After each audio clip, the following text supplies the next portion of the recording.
এক যুবক একদিন কাইন্দা দিছে, বলছে হুজুর কোনদিন মনটা চায় 12 ঘন্টা ডিউটি করে আইসা কেউ নাই, এক গ্লাস পানি আগায় দিব, নিজের পানিটাও নিজে। বিদেশটা এমন না? সে কি আর বলে? বাড়িওয়ালাদেরকে তো বুঝতে দেয় না, মা কানবে, বউ অভাব চিন্তা করবে, এই জন্য বলে না, বলে না। এটাই তোর সন্তানের নিয়ম। কিন্তু নিজে সীমাহীন কষ্ট করে বিদেশের জন্য।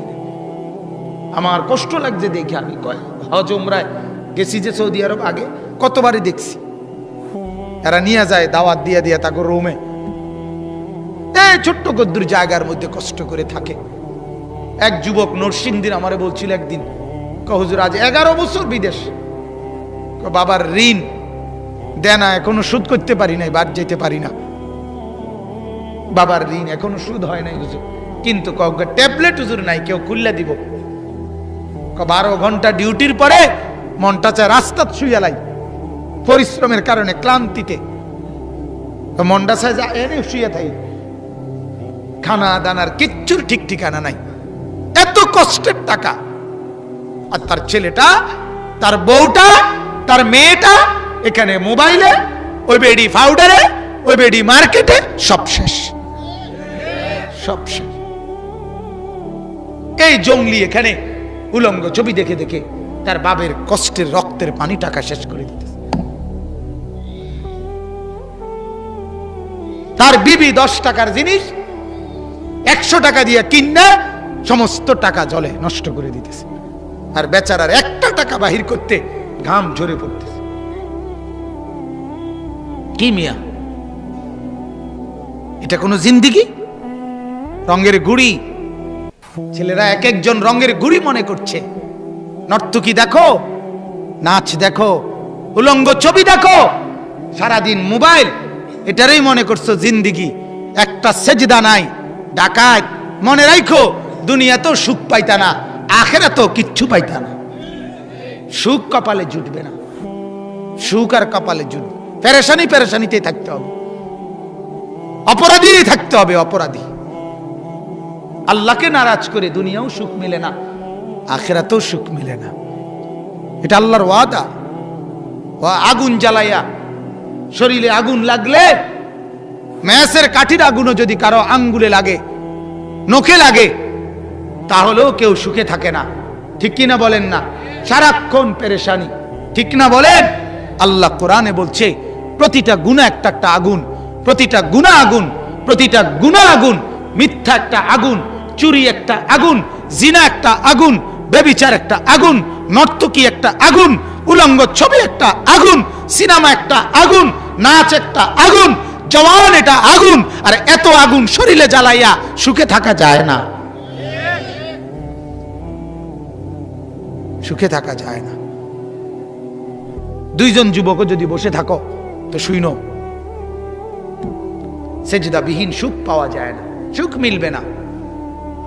যৌবনের শক্তিও শেষ হবে, আখিরাতের পুঁজিও শেষ হবে।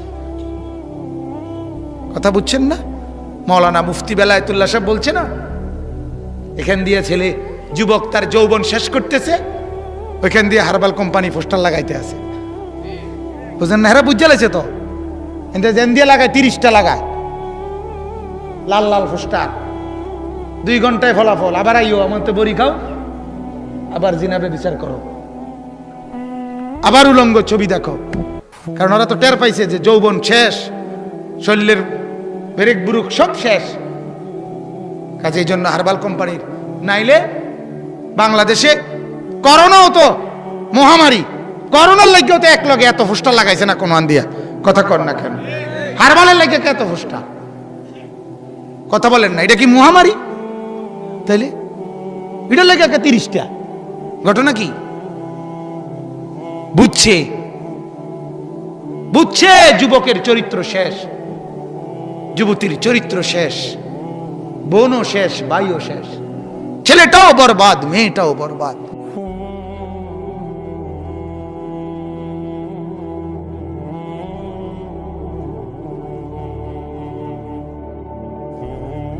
সারাদিনে একটা সেজদা জোটে না। এক সপ্তাহে এক ওয়াক্ত নামাজ পড়ে না, এক মাসে এক ওয়াক্ত নামাজ পড়ে না, একটা বছর কোনোদিন ফজরের নামাজের সেজদা দিতে পারলো না। হায় হায়, তার হালাত কি আসলে, কি অবস্থা বলেন না, ভাবেন না কি জীবন, কেমনে রাত কাটায়, কেমনে দিন কাটায়, কিভাবে জিন্দেগি পার করে। আহারে আহ আহ, এই ঘুরতেছে ফিরতেছে, কার মেয়ের পিছনে ঘুরতেছে, কার মাইয়া দেখতেছে, উলঙ্গ ছবি দেখতেছে, নর্তকী দেখতেছে, কিতা দেখে, কি করে, লাভ কি লোকসান কি, কিচ্ছুর কোনো খবর, কোনো জিন্দেগির কোনো দিক নির্দেশনা, জিন্দেগির কোনো লক্ষ্য টার্গেট কিচ্ছু না, কিচ্ছু। এমনিতেই চলছে ফিরছে, খাইতেছে ঘুমাইতেছে, এই হলো হালাত। লাখ লাখ যুবক যুবতীর, ছেলে মেয়ের জীবন, যাদের জীবনের কোনো গন্তব্য নেই, যে নৌকায় উঠছে সেটা কোথায় ভিড়বে জানে না, কোথায় ভিড়বে জানে না, জিন্দেগি কোথায় গিয়ে লাগবে। মন চাইলে বিদেশ গেলাম, মন না চাইলে দেশে কাম করলাম, হ্যাঁ একটা না একটা কিছু, আর কিটা বাপ মায়ে তো চিন্তা করবো, পাইলে বিদেশ দিব, নইলে বা গ্রামে কাম লইয়া দিব, নইলে বাজারে দোয়ান লইয়া দিব, হেতারাই তো একটা না একটা বুঝ করিয়া দিব, আমার আর কিটা। এটা তো আসলে একটা মানুষের জীবন হইতে পারে না। মানুষ মানে তো তার একটা টার্গেট থাকবে, তার একটা জিন্দেগির গতি থাকবে। আমি তো হাইওয়ান না, আমি জানোয়ার না ভাইয়া, আমি তো পশু না, আমার জীবনের একটা লক্ষ্য উদ্দেশ্য আছে। একটা বাসে উঠার পরে যদি কন্ট্রাক্টর জিজ্ঞাসা করে, ভাই তুমি কোথায় নামবা, সে যদি বলে না আপনার মন মতো একখানে নামাই দিয়েন, কথা কয় না, পুরা বাসের প্যাসেঞ্জার তারে পাগল কইতো না, আরে এই ছাগল কীর্তি উড়াইলি, এটা কিতে রে কি একখানে নামাই দিত, এই পাগল কীর্তে গায়, বলবে কি না বলেন?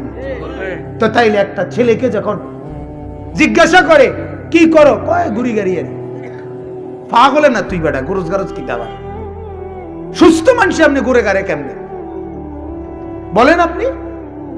ঘুরি গাড়িয়ে, ঘুরে গাড়ে বলে, এই ঘুরে গাড়ে সেই 3টা বাজে বাইরেছে, রাতের 12টা বাজে ঘরে আসছে, কিতা করছে, গুচ্ছি খাচ্ছি, বন্ধুদের লগে আড্ডা দিছি। কিতা আড্ডা, কিতা আড্ডাটা কি, কি আড্ডা কি দিছ, আহা কিছুই জানে না, কিছুই জানে না, ঘুরাঘাড়ি, এত বেহুদা, এত লক্ষ্য উদ্দেশ্যহীন, এটা তো পাগলের জীবন।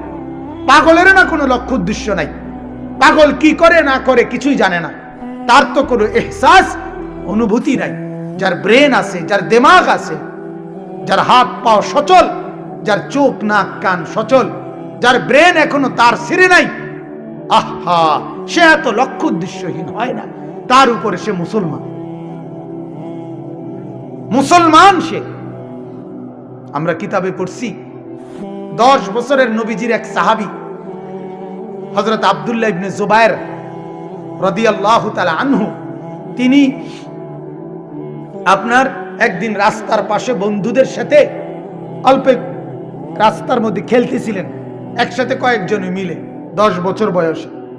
হযরত ওমর রাদিয়াল্লাহু তাআলা আনহু, ওমর উনি আসতেছিলেন ওই পাশ থেকে, আসার দেখেই ওমরকে দেখেই ছেলেরা, ওই বাকি বাচ্চাগুলো ভাগ্যা গেছে ওমরের দেখেই। হযরত আব্দুল্লাহ ইবনে জুবায়ের রাস্তার এক পাশে দাঁড়ায় ছিলেন। হযরত ওমর এসে বললেন, তোমার বন্ধুরা কোথায়?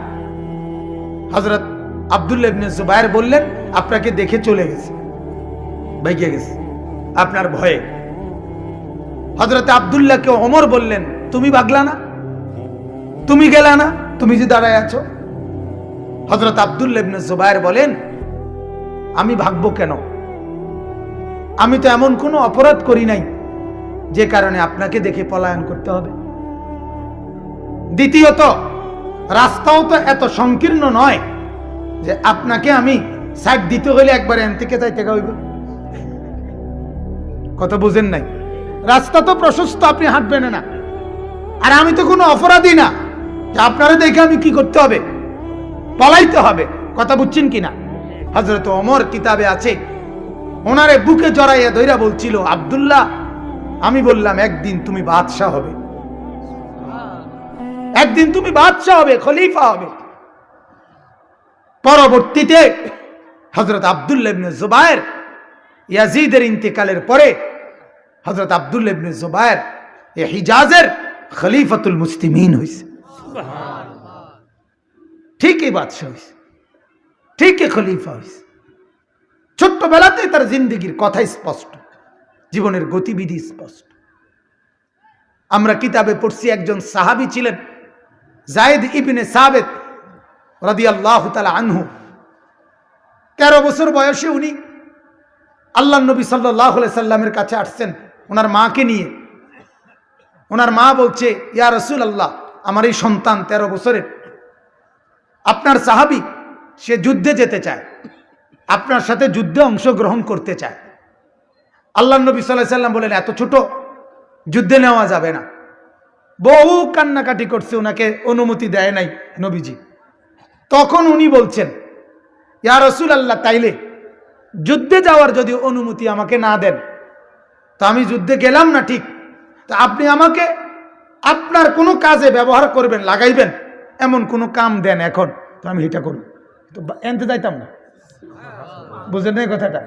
মানে একটা কি করেন, একটা কিছু কাজ দেন আমার, আমি আজ এরা বাড়ি যাব না। আল্লাহর নবী সাল্লাল্লাহু আলাইহি সাল্লাম তখন তাকে বললেন, আমাদের এই অঞ্চলের কথাটা শুনেন, আমাদের এই অঞ্চল যে কুরাইশদের যে ভাষা আরবি পিওর, এটা ছাড়া আশেপাশে যে কয়টা ভাষা আছে, ইউনানি ভাষা, ইহুদিদের কিতাব বুঝার ভাষা, ইব্রানি ভাষা, এডি তুমি শিক্ষাইও, তুমি এগুলা শিখে আসো আগে। এই 13 বছর বয়সেই উনি পার্শ্ববর্তী অঞ্চল সফর করে অল্প সময়ের ব্যবধানে, বছর খানিক লাগে নাই, এর ভিতরে অন্য আরো 2-4টা ভাষা উনি শিখে পূর্ণ আত্মস্থ করে এরপরে আল্লাহ নবীর কাছে এসে বলছে, শিক্ষাইছি, অনকীর্তন কর।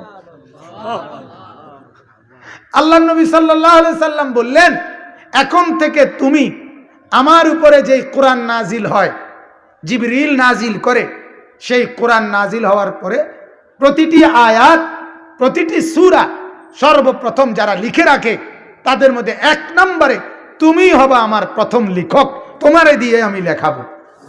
এই হলো তোমার প্রথম জিম্মাদারি। দ্বিতীয় জিম্মাদারি, আমার কাছে অন্যান্য অঞ্চল থেকে যত লোক আসবে প্রতিনিধি কথা বলার জন্য যে কোনো বিষয়ে, তারা যদি ভিন্ন ভাষাভাষী হয়, তাদের মাঝে তরজুমান দোভাষীর দায়িত্ব তুমি আদায় করবা। বেটার বয়স হইল 13 থেকে 14। আল্লাহর নবী সাল্লাল্লাহু আলাইহি সাল্লামের কাতেবে ওয়াহি যারা, কোরআন যারা লিখতেন, নবীজির যে কয়জন সাহাবী লিখতেন, তার মধ্যে 1 নম্বর ছিলেন এই উনি। যার ফলে হযরত আবু বকর সিদ্দিক রাদিয়াল্লাহু তাআলা আনহু যখন খলিফা হইছেন, তখন আবু বকর সিদ্দিকের আমলে তিনি এই যায়েদ ইবনে সাবিত, এই উনারে, এই ছোট মিয়ারে, ওনারে বলছিলেন আল্লাহর নবীর পুরা কোরআন, আল্লাহর নবী আরো অনেককে দিয়েও লেখাইতেন তখন, কিন্তু বেশি অংশ লেখাইছেন ওনাকে দিয়ে। আবু বকর সিদ্দিক রাদিয়াল্লাহু তাআলা ওনার আমলে বললেন, তুমি পুরা কোরআনটাকে একবারে শুরু থেকে শেষ পর্যন্ত তোমার হাতে রেডি করে একত্রে একসাথে কোরআনকে জমা করে পূর্ণ একটা কপি তুমি বানায় দাও, এটা তোমার দায়িত্ব দিলাম। কারে কারে? এই যায়েদ ইবনে সাবিত, ওনার বয়স তখন 83, ঠিক না মা? তখন তাহলে এরপরে আবু বকর সিদ্দিক খলিফা হইতে হইতে 83 হয়ে গেছে। কত? 17-18 বছর হবে। কথা বোঝেন নাই? আমরা কিতাবে পড়ছি, উনি আবু বকর সিদ্দিক রাদিয়াল্লাহু তাআলা আনহুকে বলছিলেন, খলিফাতুল মুসলিমিন যদি এই পাহাড়টা, যেই পাহাড়টা মানে একটা পাহাড়ের নাম বলছে আর কি, যে এই পাহাড়টা যদি আপনি বলেন কাইটা, এই পাশের পাহাড়টারে এই পাশে একটা স্তূপ দিতাম, ধূপ দিতাম, আমি এটা পারুম, আমি এটা পারুম। আপনি যদি বলেন তো আমি ওই পাহাড় কাইটা এই পাশে লইয়া পড়ব, এনে থুপ দিয়ে এলাম। একটা পাহাড় কাইটা থুপ দেওয়ান মানে 200 মন মাটি আনুন না কি তা? ওনার হিম্মতটা দেখেন, যৌবনের হিম্মত দেখেন। আহা, আজ এক জগ ফানি দিত কইলে হেতের মায় তারে পারতাম না, আবার বলছে তো কইছি না পারতাম না। বারবার বিরক্ত করেন কেন? এরকম বেয়াদব আছে কিনা বলেন না? তার মা বলছে তোর বাবারে শুধু টিফিন গাড়ির বাড়িত কইরা বাদগুন শুধু দোকান বাখরনগর বাজারে দোকানে দিয়ে তোর মা ফের বাদগুন হেতে পারত না। তার ওই অসভ্য বন্ধু তারে ডাকছে, ওই জানোয়ারের সাথে তো সে ফুর্তি করতে চলে যাবে, তার বাপের বাদ দিতে গেলে তো এখানে 20টা মিনিট সময় লাগবে, জানোয়ারের হাতে তো এই সময় নেই। তার অসভ্যপনা, তার নোংরামি, তার অশ্লীলতা, তার গুনাহ তারে কমজোর বানায় দিছে। এজন্য কিতাবে আছে, হযরত আব্দুল্লাহ ইবনে আব্বাস রাদিয়াল্লাহু তাআলা আনহুমা বলছেন, গুনাহ মানুষকে 5টা ক্ষতি করে। কয়টা ক্ষতি? 5টা। গুনাহ মানুষের 5টি ক্ষতি করে। এক নাম্বার চেহারাটাকে কালো করে, সাওয়াদান ফিল ওয়াজহ, চেহারা কালো করে দেয়। 2 নাম্বার জুলমাতান ফিল কলব, অন্তরটাকে অন্ধকার বানায় দেয়। আপনি এজন্য দেখেন যত বেনামাজি, যত পাউডার ডলে, যত ফেয়ার এন্ড লাভলি ডলে, নামাজি নেককার মানুষ তার কোটি ভাগের 1 ভাগও ডলে না। এরপরেও যেই কোনো পৃথিবীর বিবেচনায়, যেই কোনো গবেষণায়, যেই কোনো মেশিন, একেবারে করোনা চেক করে যেই মেশিন, এটা দিয়েও যদি পরীক্ষা করে দেখা যাবে নামাজি লোকের চেহারা সুন্দর, বেনামাজির চেহারা নিকৃষ্ট। এটা একবারে চ্যালেঞ্জ করলাম, চ্যালেঞ্জ। পর্দানশীল নারীর সৌন্দর্য আর পৃথিবীর বিশ্ব সুন্দরী যে বুড়ি ব্যাটকাই হয়েছে, এ বুড়ির ব্যাটকা নিয়ে যা, কথা বলেন না, এই যা ব্যাটকাই রয়েছে। কিন্তু পর্দানশীল নারীর সৌন্দর্য কোটি গুণ বেশি, কোটি গুণ বেশি। সাওয়াদান ফিল ওয়াজহ, চেহারা কালো হয়ে যায় নাফরমানের, গুনাহ চেহারা কালো করে দেয়। জুলমাতান ফিল কলব, অন্তরটাকে অন্ধকার বানায় দেয়, অন্তরের মধ্যে কোনো আলো থাকে না, এজন্য কারো প্রতি দয়া মায়া থাকে না। আর যদি সবকিছুর মধ্যে স্বার্থ, সবকিছুর মধ্যে স্বার্থ বড়, আমার লাভ কি, আমার লাভ কি, আমার লাভ কি, আমার লাভ কি, আঁশ দিতে হলেও আমার লাভ কি। আপনি যে আমারে বললেন রিসিপশনে বসে আঁশ দিয়ে থাকতাম, লাভ কি? কইয়া দিছে কোম্পানি, আঁশ দিয়ে থাকবা বেতন বাড়ব, যত ব্যাটকাইবা তত বেতন। কথা বুঝেন নাই? এই লাভ কি?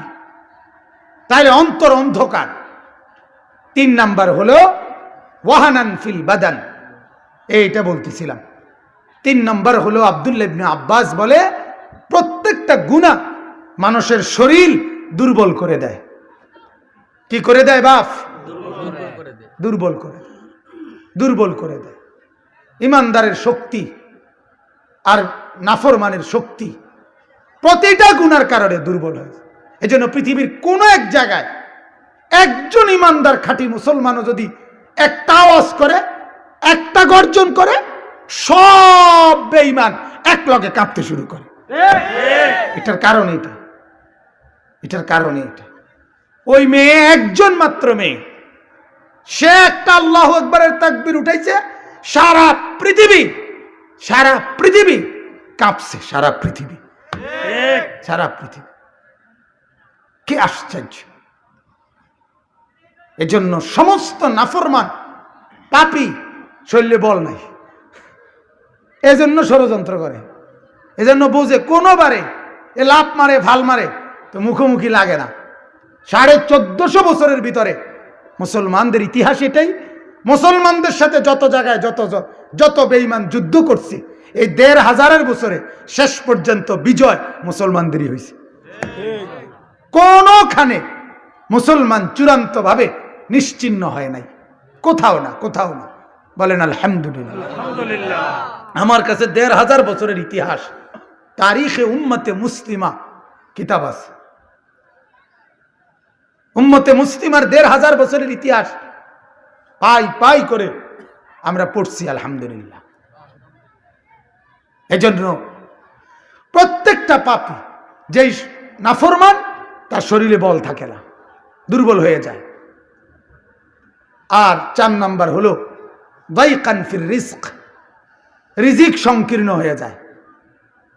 4 নাম্বার ক্ষতি কি?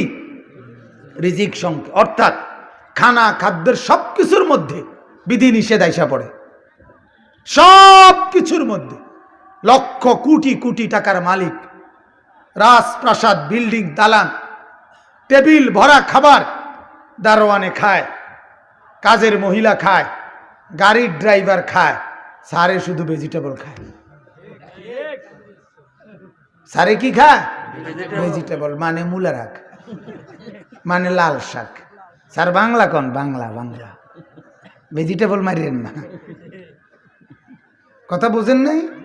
ভেজিটেবল কইলে এটা একবারে বিরাট কিছু হইয়া গেছে না, ভেজিটেবল কইলে ওইটা গরুর গোস্তের তলে, ঠিকই না কথা বলেন? এটা মুরগির গোস্তের তলে, এটা ইংরেজি মারলে লাভ নাই। এটা ভেজিটেবল, এটা মূলার শাক, লাল শাক, পুঁই শাক। পুঁই শাকও খাইতে পারে না, পুঁই শাকে অ্যালার্জি। তাইলে বিধি নিষেধ, অর্থাৎ জীবনটা সংকীর্ণ হয়ে যায়, অস্থিরতা পেরেশানি কাজ করে, শান্তি বলতে দিলের মধ্যে থাকে না, থাকে না। আপনার কোটি কোটি টাকার মালিক, কিন্তু খবর নিলে কানে কানে যদি জিঙ্গান এটি সব আমনেননি, কইব না কা ব্যাংকের ব্যাংকের ব্যাংকের ব্যাংকের উনি যে আইস দে ব্যাংকের তে লোনে আসে, এটা লোনের টাকায় হাসে উনি। ওনার যে বদনাটা এটাও লোনের উপরে, আলাদা নাম লেখে না। আর যেই পরিমাণ লোন নেয়, ওনার মূল ক্যাপিটাল থেকে লোন বেশি, ওনার পুঁজির থেকে লোন বেশি। তাইলে বুঝাইতে গেলে ওনার সবকিছু কিসের উপরে? লোনের উপরে। 900 কোটি টাকা লোন আমার কাছে দোয়া চাইছে, 900 কোটি টাকা ভদ্রলোক, ঢাকার শিল্পপতি, লোন দোয়া চাইছে আমার কাছে, দোয়া করতাম। আমি বলছি, আমি হাসতে হাসতে বলছি, না ভাইয়া, আমার পক্ষে 900 কোটি টাকার দোয়া করা সম্ভব না, এটা দোয়াও লাগবো হেরুম জাতের হুজুর দিয়া, আমার মতো এত দুর্বল হুজুর দিয়া 900 কোটি টাকার দোয়া, বাপরে বাপ। আমি 20-50 টাকার দোয়া করতাম পারি বেশিতে বেশি, কিন্তু 900 কোটি টাকার দোয়া করতে আরো বড় হুজুর লাগবে। সেদিন একজনে কইছি, আর হুজুর দেওয়ানবাগির হিতে হইলে ভালো আছিল, ওরে দিয়া করতে ভালো ছিল দোয়াটা, বেড়া লাসে গছে বেশি আছিল, বলেন নাউজুবিল্লাহ। তাইলে শান্তি নাই, দাইকান ফির রিজক, রিজিক কমে যায়, সংকীর্ণ হয়ে যায় জীবন জীবিকা। ওমান আরাদা আন যিকরি ফাইন্না লাহু মাঈশাতান দানকা, দনকা। আল্লাহ কোরআনে বলে, আমার স্মরণ থেকে যে বিমুখ হয়, আমার স্মরণ থেকে যে বিমুখ হয়, আমাকে ডাকার যার সুযোগ মিলে না, আমার সেজদার সুযোগ যার মিলে না, আমি সে মেহনত তো করে, দৌড়াদৌড়ি দৌড়ঝাপ্ত করে, সারাদিন পরিশ্রম তো করে, কিন্তু অভাব দূর হয় না, আমি তার জীবন সংকীর্ণ করে দেই। কেবল পেরেশানি আর পেরেশানি, অস্থিরতা আর অস্থিরতা, স্বস্তি মিলে না, অভাব শেষ হয় না।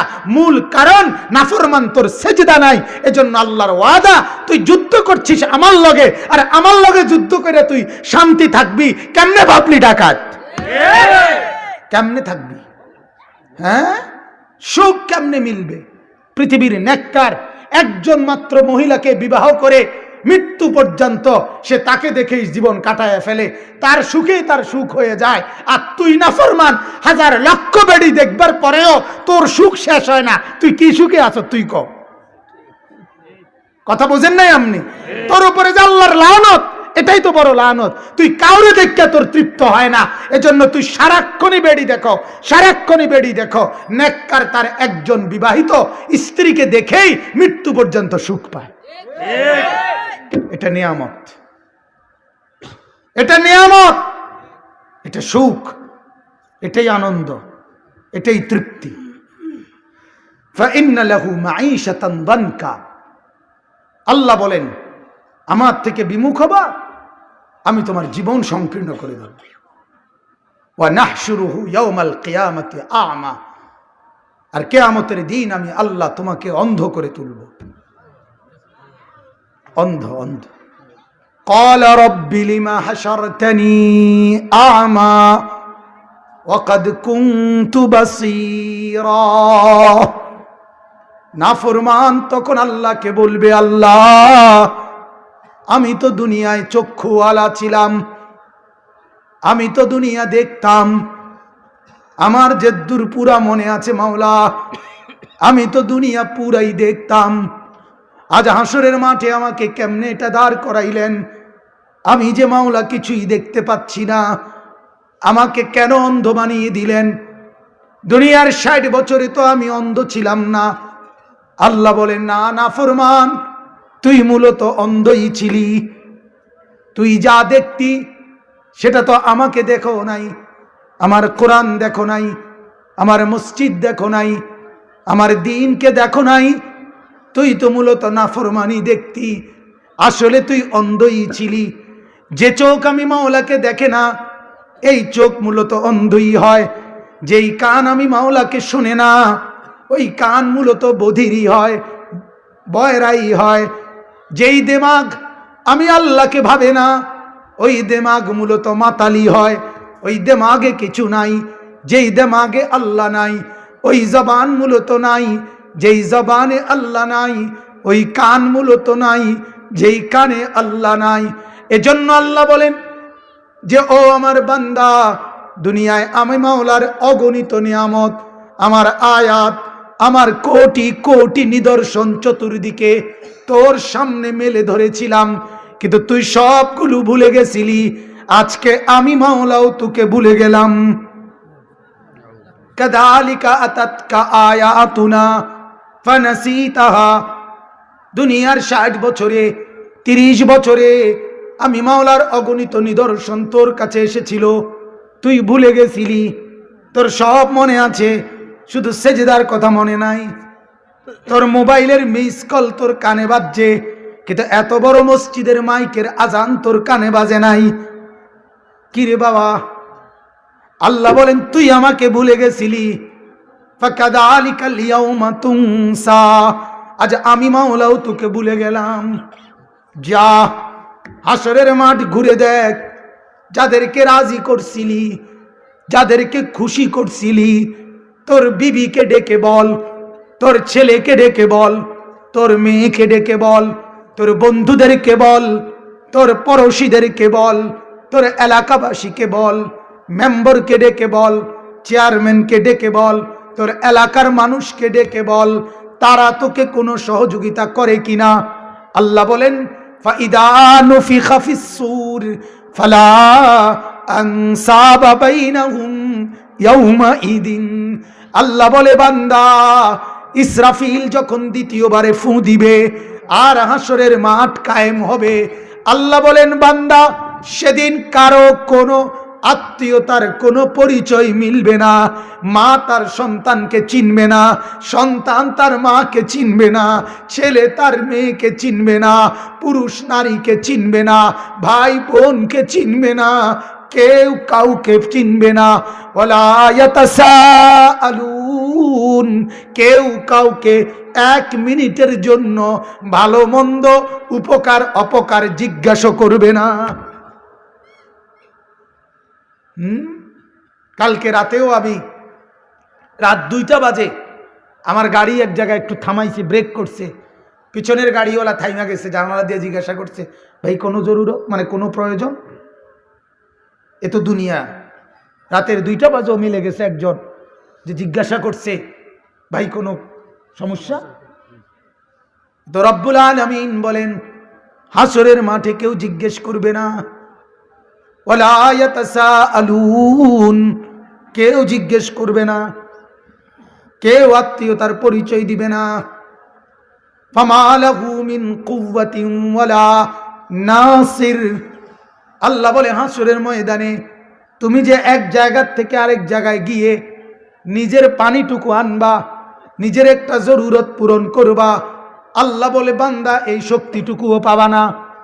ওয়ালা নাসির। আবার কাউকে যে বলবা, ভাই ১ গ্লাস পানি দেন, ওই রকম একজন সহায়তাকারীও পাবা না। না তোমার শরীরে শক্তি থাকবে, না তোমার জন্য কোনো সহযোগিতাকারী মিলবে।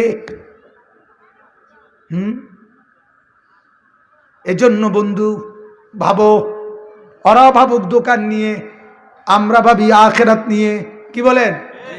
ভাবো, আমিও ভাবি, আপনারাও ভাবেন, আমিও ফিকির করি, আপনারাও ফিকির করেন। ফান্তাযিরু ইন্নী মাআকুম মিনাল মুনতাযিরিন।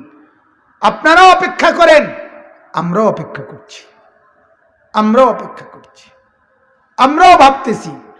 আল্লাহ আমাদেরকে বুঝার তৌফিক দান করুক। আমিন। তাহলে এক নাম্বার কথা হলো, চারটা হইল। এক নাম্বার চেহারা কালো হয়, মনে আসেনি? 2 নাম্বার দিল অন্ধকার হয়, 3 নাম্বার শরীরে শক্তি কমে যায়, 4 নাম্বার রিজিক সংকীর্ণ হয়ে যায়, 5 নাম্বার বুগদাতান ফি কুলুবিল খালক, মানুষের অন্তরে ঘৃণা তৈরি হয়। একটা লোক, একটা ছেলে বলুক, যে ছেলেটা নামাজ পড়ে না, বেহায়ার মতো যে ছেলেটা টোটো টোটো করে ঘুরে, তারে সমাজের কেউ 2 পয়সার সম্মান করে, হে আই আমারে কোক, আমি কিন্তু সাম তোরে কেডা সম্মান করে তো আমারে জানা, তুই বল। খারাইয়া মুতে যেগুলো, তারে কে সমাজে ইজ্জত করে, তুই আমার একটা বার দেখা। তোর সমান না, তোমার সমান আরেক দুষ্ট, হেইতে তোমার এক হেলো কয়, হেইতে তো মুতিন নেই। কথা বোঝেন না কেন? তো এক মুতিন না আরেক মুতিন না রে, এইটা তার ইজ্জত কি? তা এক ছাগল আরেক ছাগলের মিস কল দিলে এটার মধ্যে লাভ কি? কথা বোঝেন নাই আপনি? তোমার মতো আরেক বখাটে, তোমার মতো আরেক দুষ্ট, সে তোমারে ডাক দিলে কি লাভ হইল? তোমারে কোনো নেক আল্লাহর বান্দারা ডাকে কিনা, তোমারে কেউ ভালো মানুষরা সম্মান করে কিনা, এটা না দেখার বিষয়, এটা না দেখার বিষয়। এই জন্য আমি প্রায় বলি, যে লোক মন্দ, পুরুষ হোক নারী হোক, ছোট হোক বড় হোক, তার জীবনের সবচেয়ে বড় অভিশাপ হইল তারে তার মন্দ সঙ্গীরাও তারে অসতী বলে। এটা একটা মূল নীতি আমার, প্রায় বলি আমি, মনে রাখেন। কোন ছেলে অসিব্য মনে করেন, দুশ্চরিত্র, বখাটে, মদখোর, গাঁজাখোর, ফেন্সিখোর, বাবাখোর, ডাইলখোর, হ্যাঁ নেশাখোর, মাতাল, ওই ছেলেটার ব্যাপারে আরেকটা নেশাখোর রে জিজ্ঞাইয়েন, আরেকজন মদখোর রে জিজ্ঞাসা করেন, যে তারে চিনে জানে, তারে জিজ্ঞাইয়েন তোমার দৃষ্টিতে ওইতে কেমন, কইব 1 নম্বর অসৎ। ঠিক কিনা বলেন? একারে কাটটা গাঁজাখোর, কাটটা নেশাখোর। আরে কি দারে কস, তুই তো কমপক্ষে ভালা কন দরকার, তোর লাইনের লোক।